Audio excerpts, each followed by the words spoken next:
ওম শান্তি। আজকে তারিখ হলো 18ই মে 2024। প্রাতঃ মুরলি ওম শান্তি বাপ দাদা মধুবন। আজকের মুরলিতে বাবা বলেছেন, মিষ্টি বাচ্চারা, স্মরণের যাত্রায় থাকলে তোমাদের পাপ কেটে যাবে, কেননা স্মরণই হলো তলোয়ারের ধার। এখানে নিজেকে প্রতারিত করো না। তো বাবা বলেছেন যে স্মরণের যাত্রায় থাকলে তোমাদের পাপ কেটে যাবে, কেননা স্মরণই হলো তলোয়ারের ধার। এখানে নিজেকে প্রতারিত করো না। আজকের প্রশ্ন, বাচ্চাদের চরিত্র সংশোধনের জন্য বাবা কোন রাস্তা বলে দেন? উত্তর, বাচ্চারা সততার সাথে নিজেদের চার্ট রাখো। চার্ট রাখলেই ক্যারেক্টার সংশোধন হবে। দেখতে হবে সারাদিনে আমার স্বভাব কেমন ছিল। কাউকে দুঃখ দিইনি তো, অনাবশ্যক কথা বলিনি তো, আত্মা মনে করে কতটা সময় বাবাকে স্মরণ করেছ, কতজনকে নিজের সমান করে তুলেছি। এইভাবে যারা চার্ট রাখে তাদের চরিত্র সংশোধন হতে থাকে। যা করবে তাই পাবে, না করলে অনুতপ্ত হবে। ওম শান্তি। আত্মারূপী বাচ্চাদের আত্মাদের বাবা বসে বোঝাচ্ছেন, কেননা উনি এখন সম্মুখে এসেছেন। এমনটা বলা যাবে না যে সব বাচ্চারাই নিজের স্বধর্মে থেকে বাবাকে স্মরণ করে বুদ্ধি এদিক ওদিকে অবশ্যই চলে যায়। সেটা প্রত্যেককেই নিজেরা বুঝতে পারে। প্রধান বিষয় হলো শতপ্রধান হওয়া। সেটা তো স্মরণে যাত্রা ছাড়া হওয়া যাবে না। যদিও বাবা অমৃত বেলায় উঠে যোগে বসে বাচ্চাদের আকৃষ্ট করার চেষ্টা করেন। নম্বর অনুসারে বাচ্চারা আকৃষ্ট হয়, স্মরণের দ্বারা শান্তিপূর্ণভাবে থাকে, দুনিয়াকেও ভুলে যায়। কিন্তু প্রশ্ন হলো সারাদিনে কি করে? ওটা তো হলো ভোরবেলার ঘন্টা, আধা ঘন্টার জন্য স্মরণের যাত্রা, যার দ্বারা আত্মা পবিত্র হয়ে ওঠে, আয়ু বৃদ্ধি পেতে থাকে। কিন্তু সারাদিনে কতটা সময় স্মরণে থাকে, কতখানি সদর্শন চক্রধারী হয়?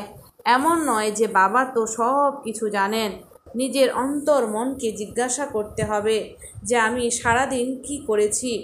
এখন তোমরা বাচ্চারা চার্ট লিখছ, কেউ ঠিক লেখে, কেউ ভুল লেখে। ভাবে আমরা তো শিব বাবার সাথেই ছিলাম, শিব বাবাকে স্মরণ করেছিলাম, কিন্তু সত্যিই কি স্মরণে ছিলাম? সম্পূর্ণ সাইলেন্সে থাকলে এই দুনিয়াকেও ভুলে যায়। নিজেকে ঠকানো উচিত নয় যে আমি তো শিব বাবার স্মরণেই ছিলাম। দেহের সব ধর্মকে ভুলে যাওয়া উচিত। শিব বাবা প্রচেষ্টা করে আমাদের সম্পূর্ণ দুনিয়াকে ভুলে যেতে সাহায্য করেন। বাবা বোঝান নিজেকে আত্মা মনে করে বাবাকে স্মরণ করতে হবে। বাবাও তো চেষ্টা করেন সব আত্মারা বাবাকে স্মরণ করুক, আর যেন কেউ স্মরণে না আসে। কিন্তু সত্যি স্মরণে আসে বা আসে না, সেটা তো স্বয়ং চার্ট তৈরি করতে হবে। কতটা আমি বাবাকে স্মরণ করি। যেমন দ্বৈতার দৃষ্টান্ত আছে। এই দ্বৈতা সম্পূর্ণ ভিন্ন। ওটা লৌকিক আর এ হলো আত্মিক। দেখতে হবে আমরা কতটা সময় দৈবী গুণে থেকেছি, কতটা সময় বাবার সেবায় থেকেছি। তারপর অন্যদেরও স্মরণ করিয়ে দিতে হবে। আত্মার উপরে যে খাদ জমেছে তা স্মরণ ছাড়া মিটবে না।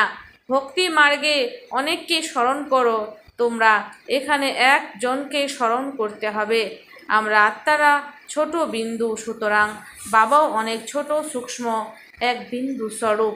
কিন্তু অগাধ নলেজ, শ্রী লক্ষ্মী বা নারায়ণ হওয়া, বিশ্বের মালিক হওয়া, এ কোনো মাসির বাড়ি যাওয়ার মতো সহজ নয়। বাবা বলেন নিজেকে মিয়া মিঠু, অতি চালাক, সব জানতা মনে করে ঠকিও না। নিজের অন্তর মনকে জিজ্ঞাসা করো, সারাদিন নিজেকে আত্মা মনে করে বাবাকে কতটুকু স্মরণ করেছি, যাতে খাদে বা জং দূর হয়ে যায়। কতজনকে নিজের সমান বানিয়েছি। এই চার্ট প্রত্যেককে নিজের রাখতে হবে। যে করবে সেই পাবে, না করলে অনুতপ্ত হবে। দেখতে হবে সারাদিনে আমার স্বভাব কেমন ছিল। কাউকে দুঃখ দিইনি তো, বা অপ্রয়োজনীয় কথা বলিনি তো। চার্ট রাখলেই স্বভাব পরিবর্তন হবে। বাবা তো পথ বলেই দিয়েছেন।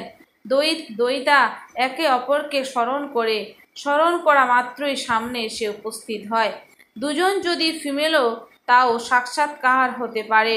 দুজনেই যদি পুরুষও হয় তাও সাক্ষাৎকার হতে পারে। কিছু বন্ধু তাদের ভাইদের থেকেও আপন হয়।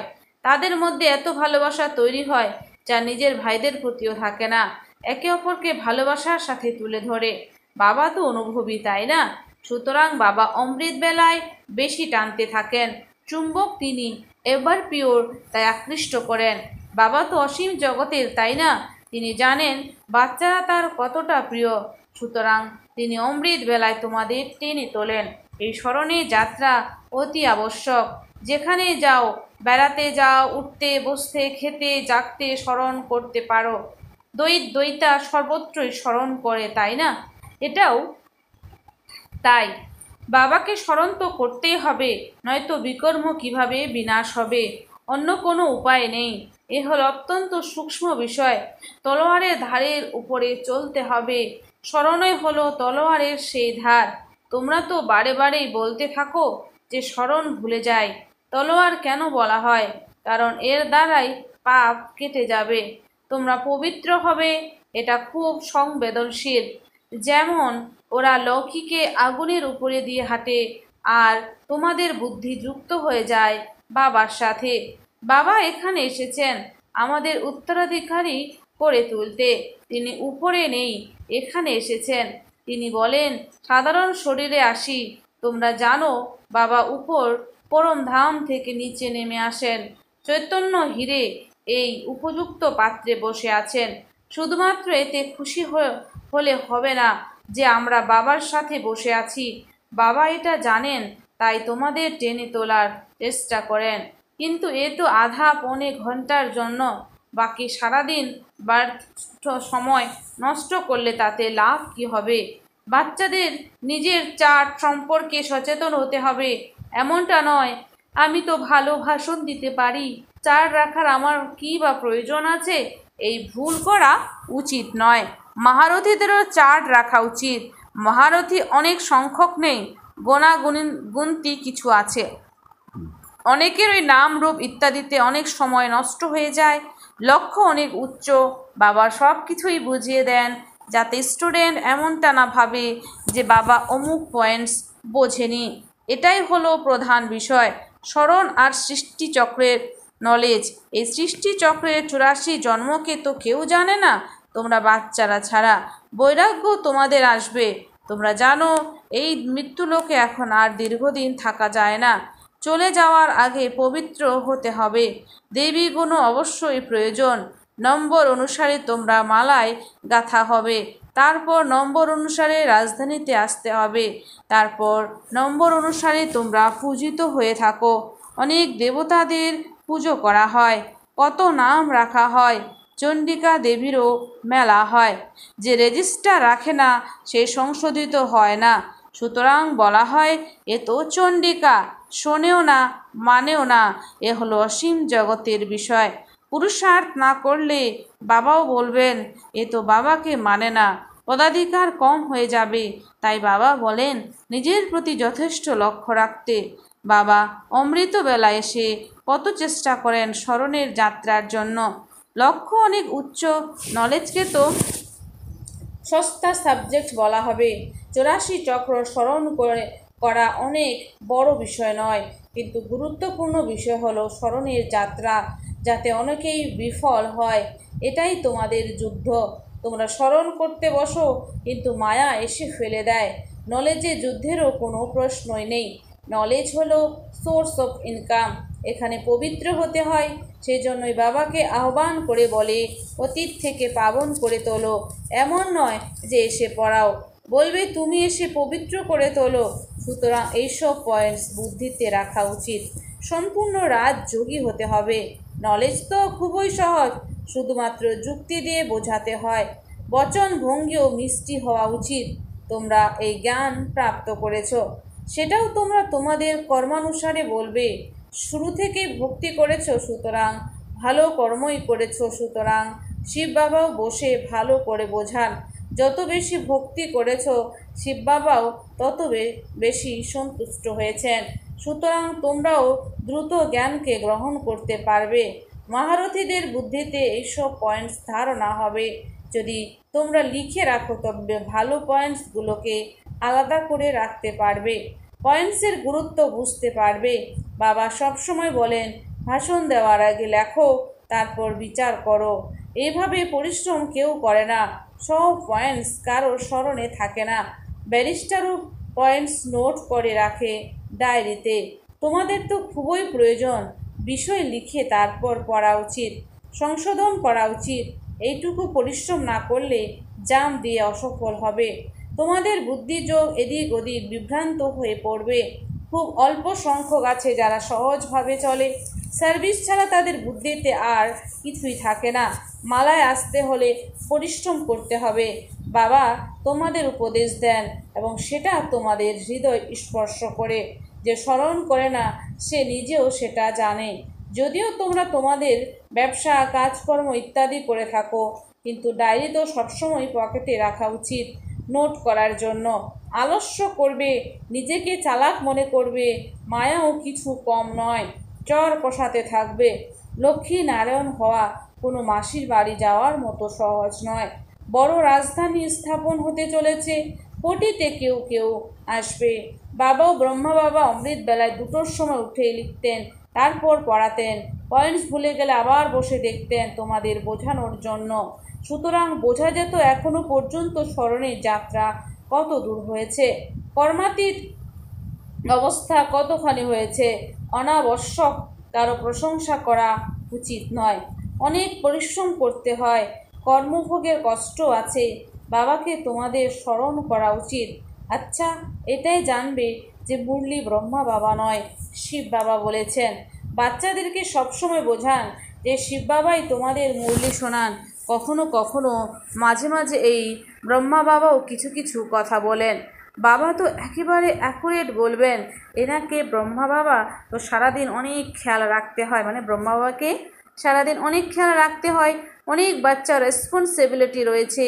বাচ্চারা নাম রূপের ফাঁদে পড়ে নৈতিক অনিষ্ট করে ফেলে।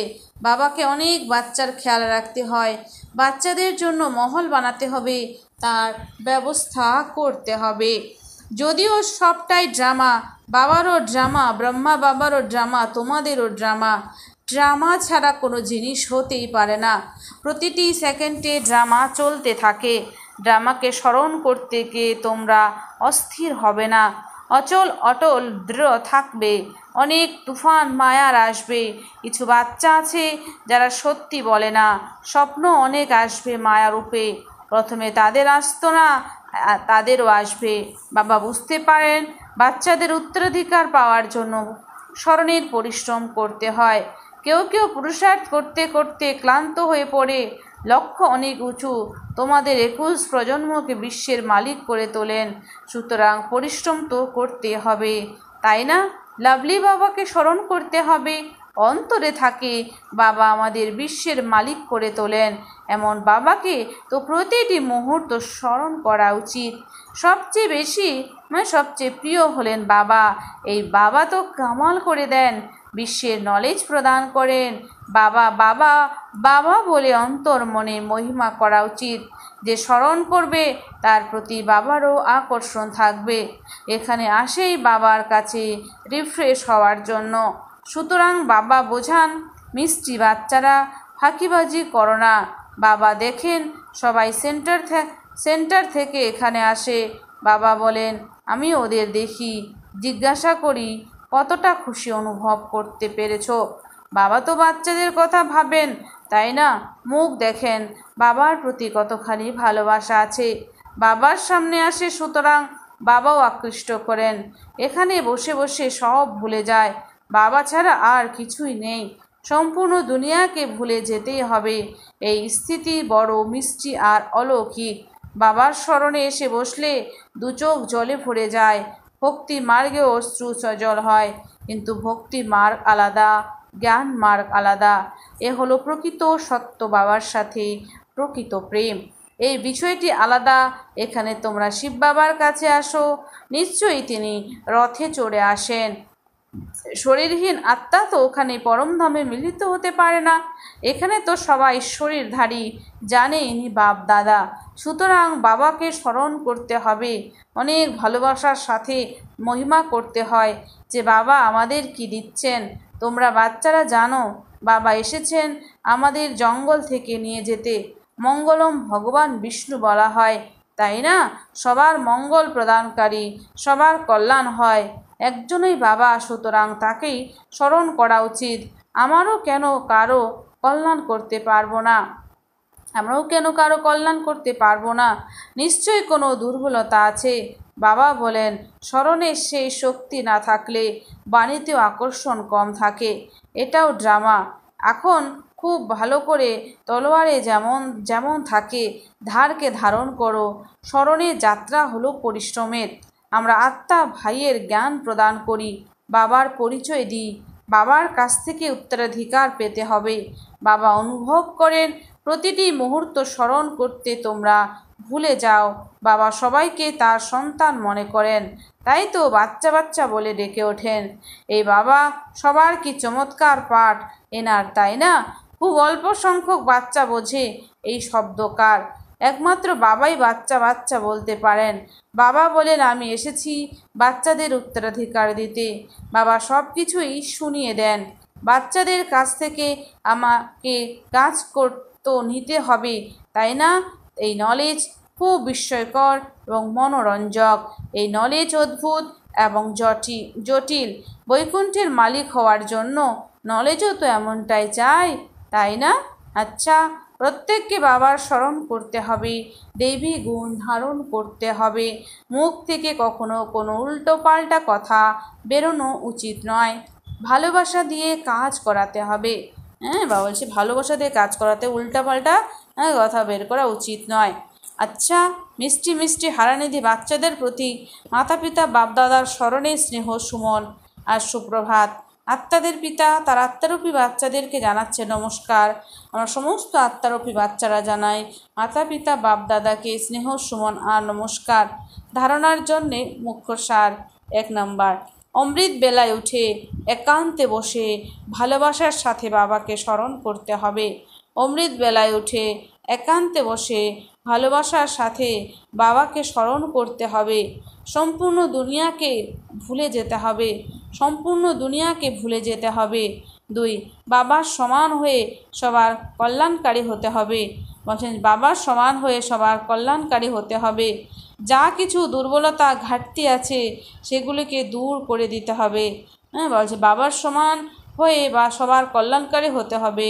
যা কিছু দুর্বলতা ঘাটতি আছে সেগুলোকে দূর করে দিতে হবে। নিজের প্রতি পূর্ণ নজর দিতে হবে। নিজের রেজিস্টার নিজেকেই দেখতে হবে। বরদান, সর্বপ্রাপ্তির খাজানা সমূহকে স্মৃতিতে স্বরূপ হয়ে কাজে লাগানো তথা সন্তুষ্ট আত্মা ভব। সর্বপ্রাপ্তির খাজানা সমূহকে স্মৃতি স্বরূপ হয়ে কাজে লাগানো তথা সন্তুষ্ট আত্মা ভব। স্পষ্টীকরণ, সঙ্গম যুগের বিশেষ বরদান হলো সন্তুষ্টতা, আর সন্তুষ্টতার বীজ হলো সর্বপ্রাপ্তি। সঙ্গম যুগের বিশেষ বরদান হলো সন্তুষ্টতা, আর সন্তুষ্টতার বীজ হলো সর্বপ্রাপ্তি।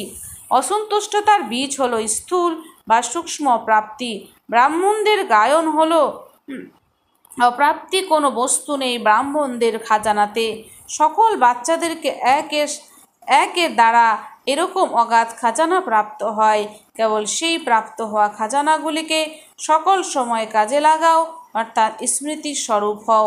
অসীম জগতের প্রাপ্তিগুলিকে লৌকিকে পরিবর্তন করো না, তাহলে সদা সন্তুষ্ট থাকবে। অসীম জগতের প্রাপ্তিগুলিকে লৌকিকে পরিবর্তন করো না, তাহলে সদা সন্তুষ্ট থাকবে। স্লোগান, যেখানে নিশ্চয় রয়েছে সেখানে বিজয়ের ভাগ্য রেখা ললাটে অঙ্কিত হয়েই আছে। যেখানে নিশ্চয় রয়েছে সেখানে বিজয়ের ভাগ্যরেখা ললাটে অঙ্কিত হয়েই আছে। আচ্ছা, ওম শান্তি। ধন্যবাদ বাবা আজকের এই সুন্দর মিষ্টি মূল্যের জন্য।